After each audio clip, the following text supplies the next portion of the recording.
Je m'appelle Lisa Lecor, je suis ingénieure d'études en nutrition animale, spécialité polygastrique, donc les ruminants. Ça fait 8 ans que je suis dans le groupe au CMI. J'ai commencé en tant que technicienne de laboratoire polygastrique et du coup, ça fait 1 an que je suis ingénieure d'études.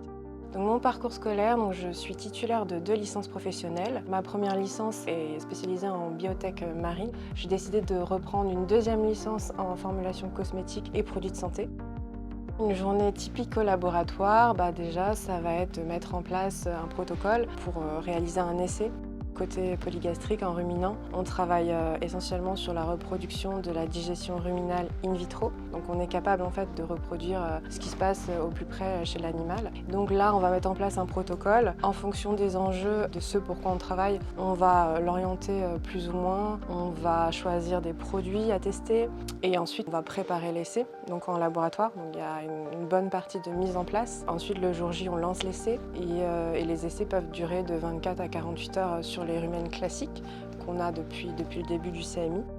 Le rumen artificiel, en fait, c'est une grosse machine qui nous permet de reproduire la digestion des ruminants. Il faut savoir que les ruminants, ils ont un système digestif complexe composé de 4 compartiments, dont le premier est le rumen. Ce compartiment, en fait, va permettre de prédigérer tout ce qui est fibres végétales.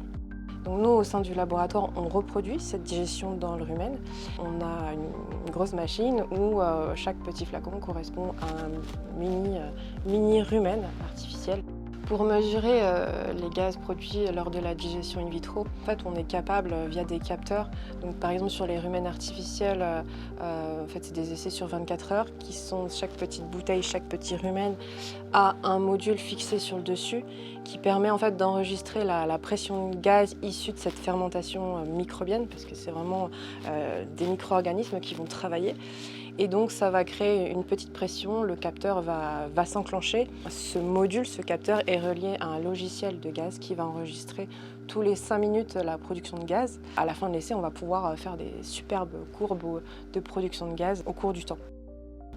Donc la différence entre une digestion in vitro et une digestion réelle chez l'animal, ça va être au niveau de l'absorption des métabolites produits par la flore digestive au sein du rumen. Suite aux essais in vitro de digestion ruminale, en fait, on va analyser in fine certains paramètres qui vont permettre de déterminer si oui ou non la digestion s'est bien passée. Notre recherche permet de contribuer à l'agriculture durable parce qu'on va travailler sur des sujets comme la réduction des gaz à effet de serre, calquer ce modèle in vitro en in vivo, tout ce qui va être lié au changement climatique et au stress que cela peut avoir sur l'animal. Donc dans 10 ou 20 ans, comment je vois la nutrition animale? Il va falloir que notre agriculture s'adapte, qu'elle soit résiliente et qu'on fasse en fait avec ce qu'on a puisqu'on ne va pas avoir le choix.